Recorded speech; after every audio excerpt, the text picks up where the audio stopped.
All right, so Kenneth, so looking at your stuff here, the first thing I'm going to say right off the bat is that the ideas are there, but the problem is you're not really using reference to its best output.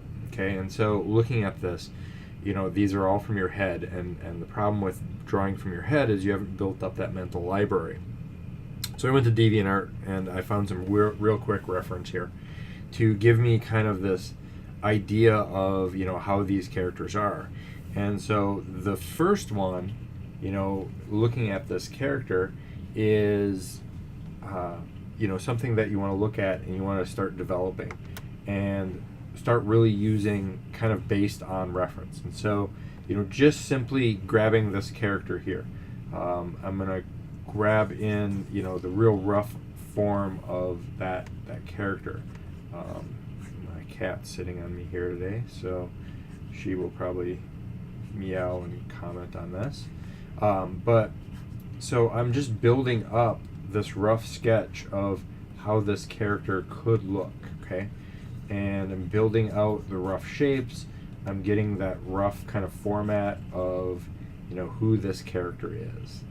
And you can see here that as I build this character, the pose of the character, that's really all I'm after. I'm after the pose, maybe a little bit of the lighting source, and things like that.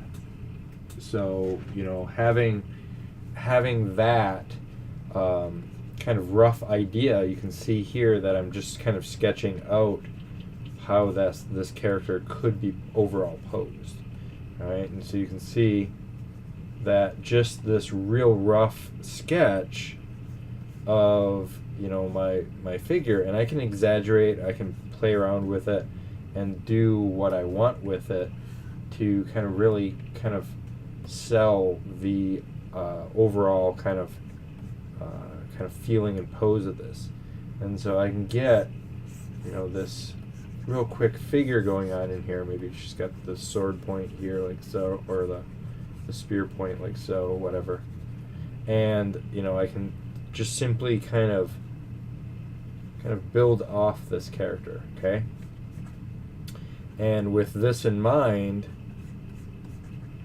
you get a good sense of how that character, how that figure is kind of posed, all right? And I got the real rough idea. And so looking at yours versus up here, let me just kind of zoom out here. Kind of slow at this because the cat's perched on my shoulder here. But looking at my pose here, look at how energetic and how proportionally lifelike that looks. And I'm not, I'm not using any character build off of that. I'm just simply grabbing that character and kind of demonstrating that character to be what it needs to be. I've got my proportions in there, I've got my form in there, and so that works for that kind of particular thing. And then as my next one goes, as I zoom into this again here, where I just kind of look over here, and I'm going to go in, and so, that's one particular character, and then I would grab these other ones. And I'm not going to do all of these, but I'll show you that with just a couple poses, now I can simply go in and kind of build the same character. So I can build off this same character now here,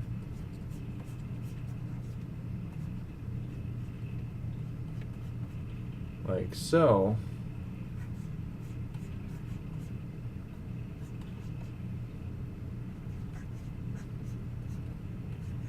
And just build off that character, kind of build that process. And so you can see here that with this simple kind of rough idea,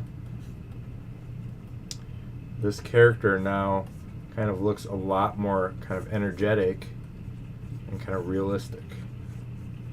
And that is ultimately where you start getting your defining you're defining character in there. So here's this guy has a staff. You know, he's going to have his face like so. He's going to be, and if you can't find the right reference, you know, you got friends, you know, family, can make them pose for you. So you can see here that simply putting this character on like so, just in these quick poses, gives me a greater sense of what could be. All right, and so now between the two, I can grab this one, and you can see here that this character is a little bit smaller, but it now has, you know, I can also always shrink it up or scale it up and do things like that. And that's ultimately what you want to do, is you want to kind of build up these characters to, you know, be size relationship. And so if I were to do, you know, the horse, you want to actually draw reference from the horse. And I have these two images here where the horse and the female actually can really nicely connect together and get that process. And the other aspect is, you know, your elephant character. Like, again, you know, looking at the elephant is one thing, but the pose that you want for this character is a completely another. You know, so if I'm going to do an elephant character like this, the first thing I'm going to do is block out or find the pose that I want with the character. And so I've drawn enough that I can build out kind of a real thick, you know, character, and get that kind of action line and kind of you know, process of where that character kind of lies. And you can see here that just by simply kind of changing up this a little bit, maybe move this a little bit forward, you know, now this character starts really developing as a character. And you know, you want to get that kind of folded over, kind of big body, big torso kind of feel with the big wide shoulders like so, and you can really kind of get that muscular kind of build, and kind of think about that character as a whole and how that character is developed. And so here, you know, just me sitting down and doodling a bigger character like this, you really want to think about, you know, a lot of different things. So scale is one of them. So if I'm drawing my head is a real more broad shape than what you've got, and your head is kind of small. And you know, think about the trunk, you know, itself. Think about how big it could be, and then think about, you know, like you have these tusks, you know, and think about the character with these tusks and how, you know, that character kind of relates to everything else. And so you can see here, as I develop this character, I'm just going to erase some of this out to kind of build up. And you can see that this character now, you know, I can build out that character, I can build out those ears, I can build that nose now. I've got, you know, the diamond here, putting that in there. I've got, you know, the cross braces. So I mean, understanding how that I'm getting that reference from the elephant image, and that's giving me more of that kind of look and feel.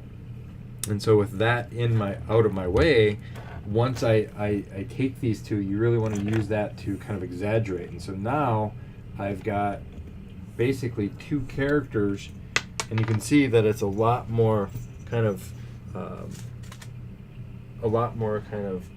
interesting to have that elephant character be, you know, twice the size of everybody else.